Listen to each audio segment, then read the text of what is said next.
Hello friends, in continuation to my previous talks on catheter associated urinary tract infection, in this video I shall be sharing with you some information about how can you prevent the clotting, and I am talking only of those practices which are established over a period of time and also accepted by many guidelines.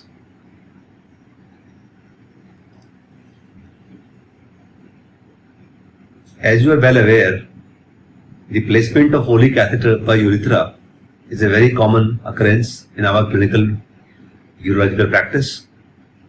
Not only urological, across the specialties, this is a common practice. And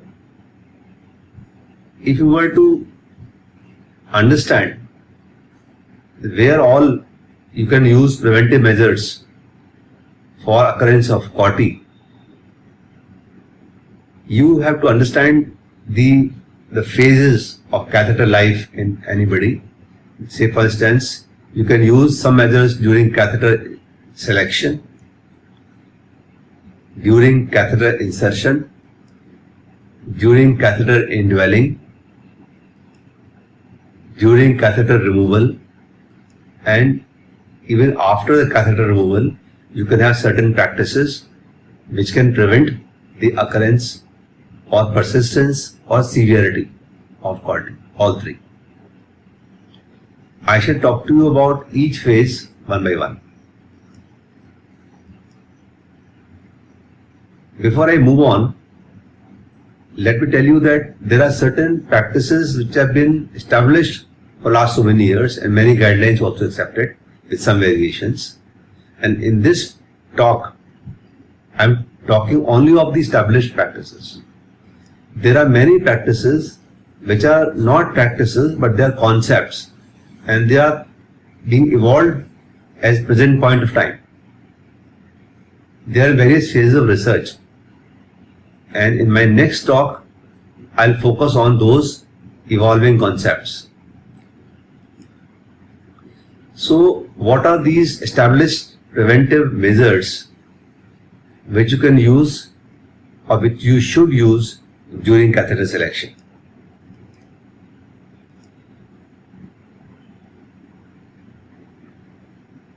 You must use a catheter which has a silicone lining over it. If you are contemplating a short duration catheter, 5 days, 7 days, 10 days, then you can use a silicone coated catheter. But if you are planning a longer enduring time, prefer all silicone catheter. And secondly, the caliber of the catheter should also be optimum for the indication. Don't be tempted to put an oversized catheter. What established preventive measures you can adopt during catheter insertion? Most importantly, your technique of catheter placement should be a sterile technique. Use completely aseptic technique, and I have put my videos on YouTube how to place a catheter. You find this in literature, you find it many places. What is a sterile technique of placing a catheter? Not only that, your technique of placing a catheter should be non-traumatic, very gentle. Don't inflict any trauma on meatus, urethra or bladder while you are placing the catheter. Coming to third phase, and that phase is of catheter indwelling. While the patient remains in catheter, either in hospital or at home, what should be done? There are 6 practices here which I'll just show you now. Perinatal hygiene, prevention of the blockade of catheter or urobag tube, maintenance of a completely closed system, trying to reduce the opportunities for bacterial entry into the bag, reducing the colonization opportunities on the catheter wall or on the bag wall, and finally prevention of mucus accumulation in the pericatheteric space inside the urethra. So these are 6 practices, and I'll elaborate to you these one by one. Firstly, what do I mean by good meatal hygiene? In males, the mucus and some blood gets collected all around the catheter at the level of meatus. This can plug the meatus and may block the removal of secretions. The bacteria can grow at this point and then they can ascend up on the surface of catheter. So every day, or if you can do twice a day, better, this meatal area should be cleaned with normal saline, sterile water thoroughly. Don't let any mucus accumulate here. And I must mention, there's no need to apply any topical antibiotic here. If you apply antibiotic, it will give rise to the proliferation of drug-resistant pathogens and which will be harmful to the patient. In females, however, you will obviously ask the patient or her caregiver to clean the meatal area. In females, some vaginal secretions tend to pile up in the female vestibule, and these secretions can click on to the catheter wall, and if patient has associated vaginal infection, the polymicrobial infection, fungal infection, this can ascend up on the catheter. So in a female, the maintenance of genital hygiene is very crucial. Meatal hygiene is fine, but genital hygiene overall is also necessary. And the best way I found to prevent catheter from getting contaminated by vaginal fluid is to keep the catheter towards the anterior abdominal wall. Don't let it dangle into the bed of the patient or let it go behind the thigh. Keep it in front. If it courses in front, it will be less soiled by vaginal secretions. The second practice is on preventing the obstruction to the flow of urine through the catheter lumen and through the urobag. The best way is to ask the patient to drink a lot of water, because if the speed of flow of urine through the catheter lumen is sufficient, the bacteria will not find way to ascend up. It also minimizes biofilm formation. So good hydration is a key to prevention of the blockade of the catheter. But if some patient has a little long duration of catheter, maybe a week or 10 days or longer, and you are seeing some whitish flakes in the urobag or catheter, then you ask the patient to take vitamin C tablets. The vitamin C tablets will acidify the urine, and mind you, use them only when the patient does not have renal failure. Okay, so give them vitamin C tablets. This will acidify the urine, and the urine which looks like this, whitish, flaky in the urobag, the moment you give vitamin C tablets thrice a day, it clears completely, like that. Also, you should tell the caregivers to sometimes or at least once a day practice this maneuver, what is called catheter pumping. For the catheter pumping, first you occlude the urobag for 5-10 minutes with the intention of that the bladder should become slightly full. And I'll tell you later why the bladder should be full at the time of catheter pumping. So you pinch the urobag like this, and then you create a jet kind of fold in the urobag tubing towards the catheter, and then you pinch this urobag tubing and de-pinch it, pinch it and de-pinch it. As you do this 2-3 times, this pinching maneuver, pumping action, the urine flows in the catheter inside, outside, inside, outside. And when this happens, this flow of urine in bidirection will flush the catheter lumen thoroughly, flush the bag lumen thoroughly, whatever mucus, whatever biofilm is forming inside the catheter lumen, whatever bacteria is sticking inside the catheter lumen, this will be flushed. Now remember, when you do this maneuver and urine is flowing out, there is a kind of outward suction which will suck in the mucosa of bladder into the catheter eye, and patient will wince in pain. So to prevent this mucosa of bladder wall getting sucked into the eye at the time of catheter pumping, you should have a semi-full bladder so that the eye does not get choked with the mucosa and substantial amount of urine can flow in and out. You must also teach the caregivers to watch certain places in the urobag tubing. There are certain places which tend to get kinked and then flow of urine will get blocked. The commonest is the entry point in the urobag, and it may fall outwards like this, kink like this.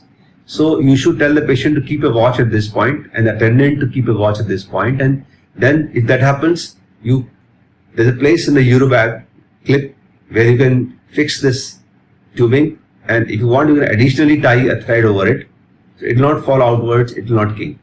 Very simple advice that you must give to every patient who is going home. The third practice for preventing COTY during catheter indwelling is to maintain a perfectly closed system. By that I mean, don't disconnect the catheter from urobag like this. And if you disconnect, be very careful and don't let it remain open.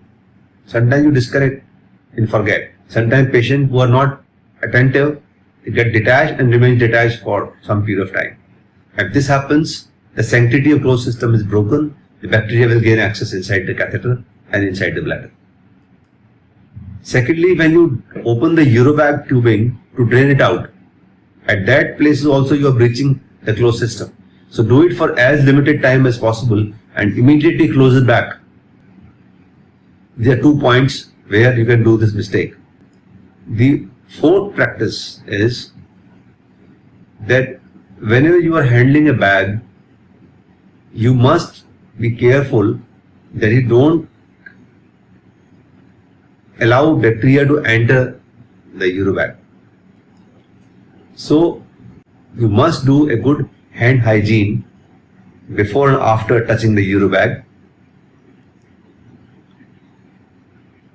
You should either use gloved hands if patient is in hospital, but if that is not convenient to the patient and caregivers, at least you must wash hands and sanitize your hands before you are opening these urobags to drain them out. The yellow arrow is showing you that point. The fifth practice is you should see that the opportunities for colonization of catheter are minimized, and that is first practice and the foremost practice and the most important practice is do not overkeep the catheter. As soon as you think the need for catheter is finished, please remove the catheter. The second is, if you think that the catheter is getting blocked, potentially blocked, the flow through the catheter is becoming lesser and slow. This is happening because of biofilm formation inside the catheter. Before it gets blocked, change the catheter. Some people like to change catheter at fixed duration. They presume that in a week, 10 days, 15 days time, a biofilm has formed, colonization has taken place, so you should remove the entire source of inoculum and change a new catheter. That's fine, but it's not a sane advice to do on the basis of number of days. The moment the patient notices or you notice that the catheter is getting potentially blocked, change it. And this will minimize the colonization of catheter surface. You should prefer an all silicone catheter if a longer indwelling is expected. I told you this earlier. Silicone catheters have lesser bacterial adherence. So you should use ABC in reference to the catheter so that the colonization is less. What can you do to minimize colonization inside the bag, the tube of the bag and the lumen of the bag? First and foremost, you must mention the date of using the Eurobag on the bag itself by a indelible ink, the date, so that you know how many days this bag has been there with the patient. And then it is a good idea to empty the bag at 4-hourly interval or 5-hourly interval. Why do I say that? I say that because every human being empties his or her urinary bladder at 4 to 5 hours interval. Nature has made it like this arrangement.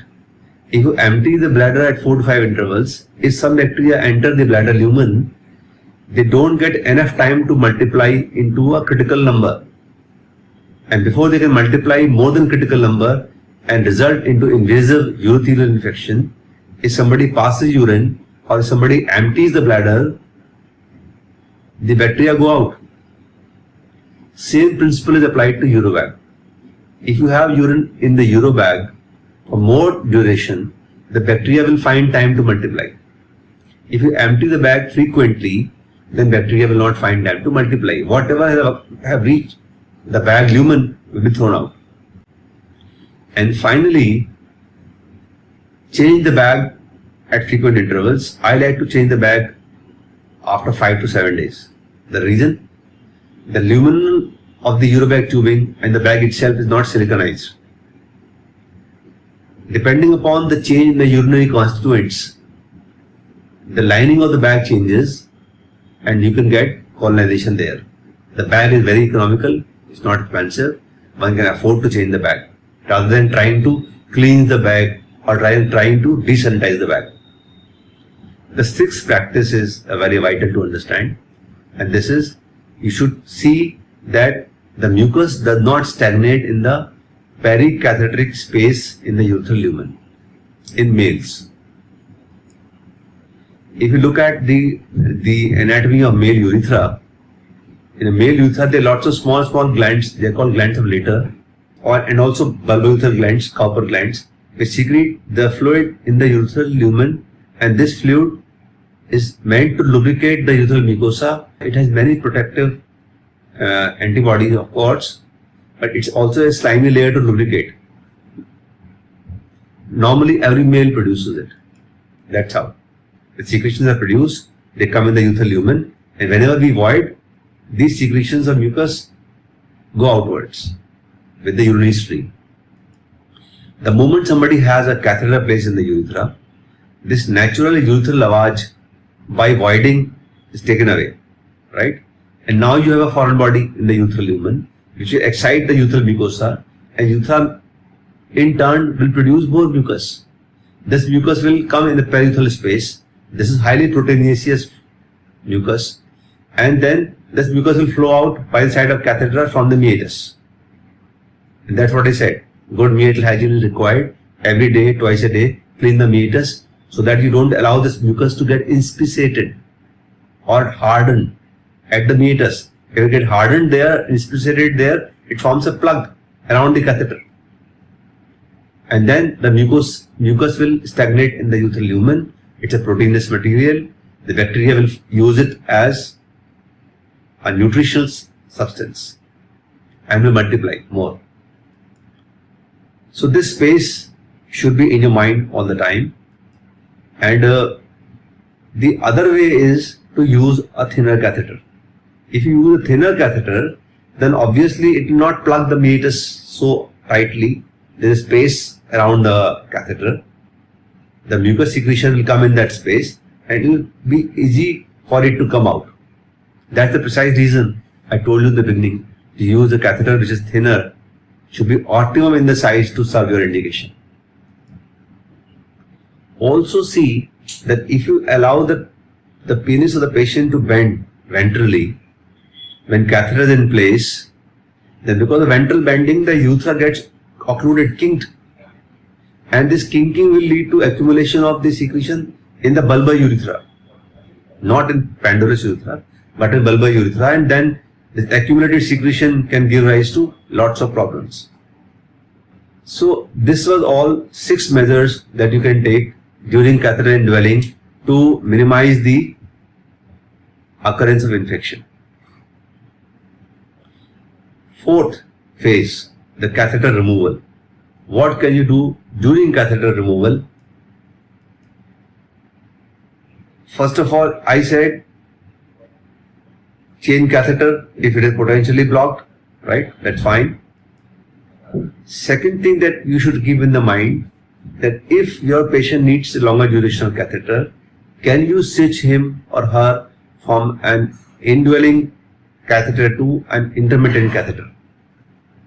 If it is intermittent catheter, the incidence of COTY is very low. What should you keep in mind after catheter has been removed? And this is, every patient after catheter removal should be asked to submit his or her urine sample for urine analysis and also culture and sensitivity, so that you can pick this very early. If you pick the problem very early, you treat it very early, then consequences of COTY are not bad. At the end, I would like to tell you that in the use of established practices for prevention of COTY, what does not matter. I have told you so far what matters. Now I want to tell you what does not matter at all, and you should not try and do this. First of all, giving antibiotics while the catheter is in place, while the catheter is being inserted, while the catheter is being manipulated, some kind of antibiotic prophylaxis is not on. It does not help. Trying to irrigate the catheter and bladder with antibiotic solution does not help. It only serves to create drug-resistant pathogens. Trying to instill antiseptics in urobag like formalin, betadine, or so many things does not work. Trying to clamp the catheter and declamp the catheter with the intention of increasing the flow of urine through the catheter also does not work. And finally, an age-old practice of applying antibiotic cream at the level of external urinary meatus at the time of perimeatal hygiene also does not work. So thank you very much for your patient listening and watching this video. If you have any questions, please feel free to email to me. Thank you.